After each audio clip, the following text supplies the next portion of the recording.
試合終了直後、急いで球場を後にする人の流れや、いつもの形式的な握手が交わされる中で、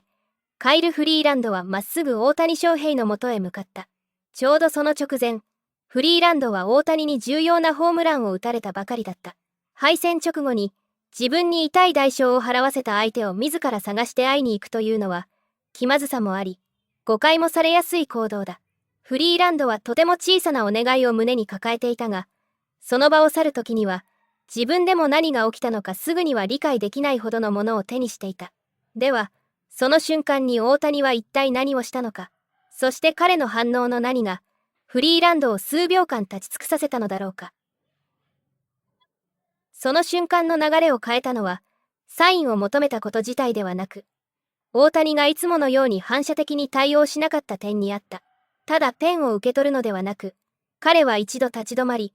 その背景にある事情を理解するために逆に問いかけたのだ。試合後のインタビューに登場したフリーランドは、その時起きたことについて、かなり長く語った。試合が終わった後、最初にやりたかったのは自分の投球を見直すことでも、さっきのホームランについて考えることでもありませんでした。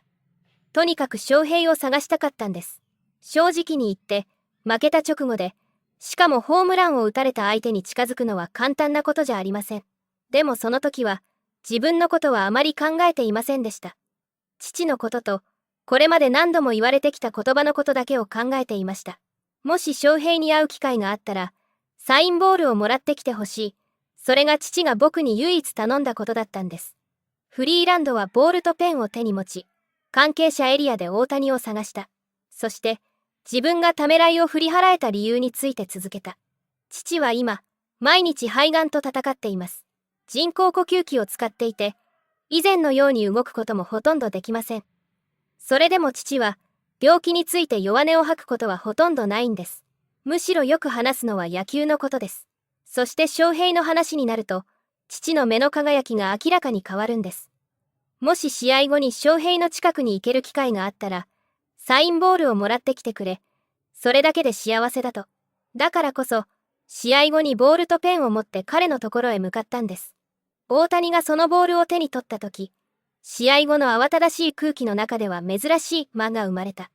驚いたのは、翔平がただボールを受け取ってサインするだけじゃなかったことです。彼は僕を見て、どうしてサインが欲しいのかを聞いてきました。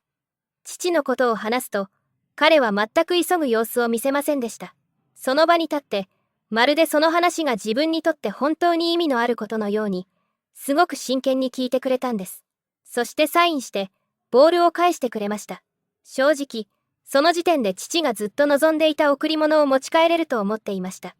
フリーランドは大谷から両手でボールを受け取り、その場を離れようとした。しかしその瞬間、大谷が彼を呼び止めた。今度、大谷の手にあったのはペンでもボールでもなく、この試合でホームランを打った時に使っていたバットだった。でも、僕が立ち去ろうとした時、翔平が呼び止めたんです。彼の手には、この試合でホームランを打ったバットがありました。それを両手で僕に渡しながら、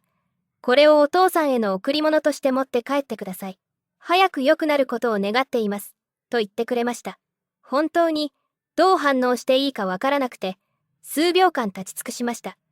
頼んだ以上のことをしてくれるなんて、思ってもいませんでした。僕は父のためにサインをもらいに来ただけなのに、翔平は僕の家族に、これからの人生ずっと大切にすることになる贈り物をくれたんです。多くの人にとってそれは、彼にとって19本目のホームランを生み、通算300本塁打に迫る一打のバットです。でも僕たち家族にとっては、その瞬間から全く違う意味を持つものになりました。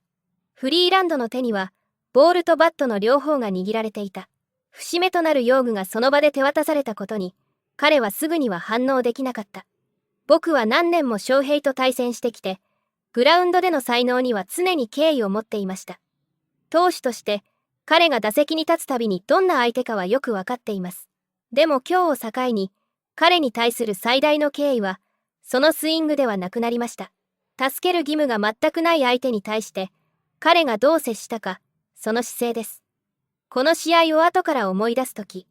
最初に浮かぶのは打たれたホームランではないと思います。敗れた相手が立ち止まり、僕の家族の話に耳を傾け、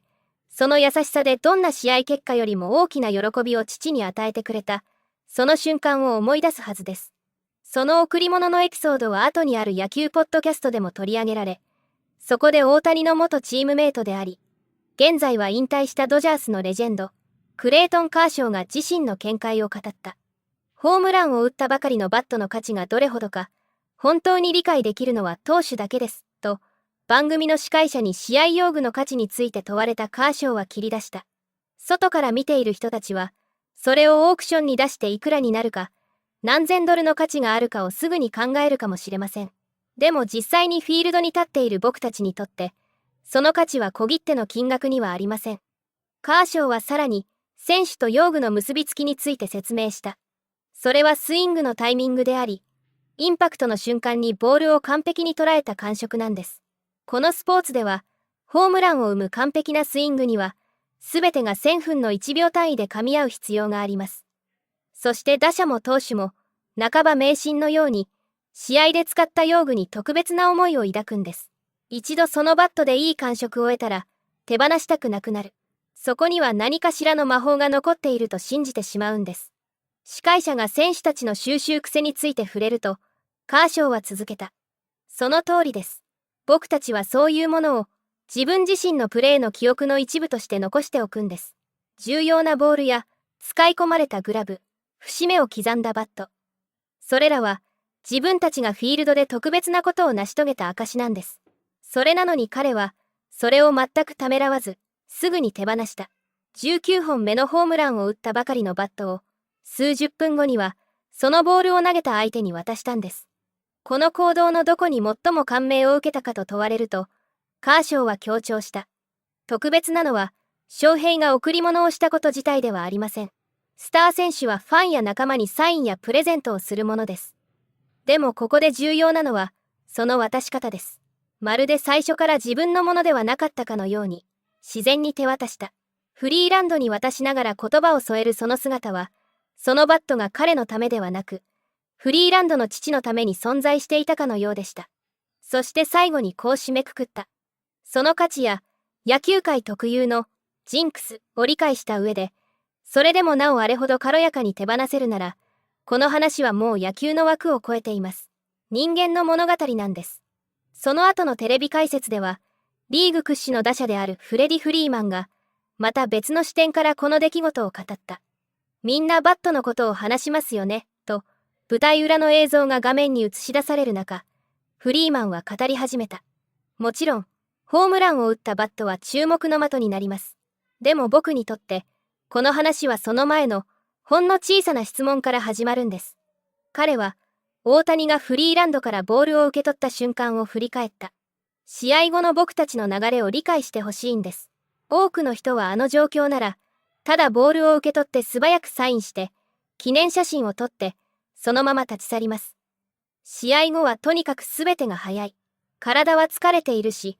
メディアは待っているし、早くクラブハウスに戻ってアイシングしたり休んだりしたい。それが何百試合も続くシーズンの中で、毎日のように繰り返される流れなんです。フリーマンは、最も印象に残った点について続けた。でも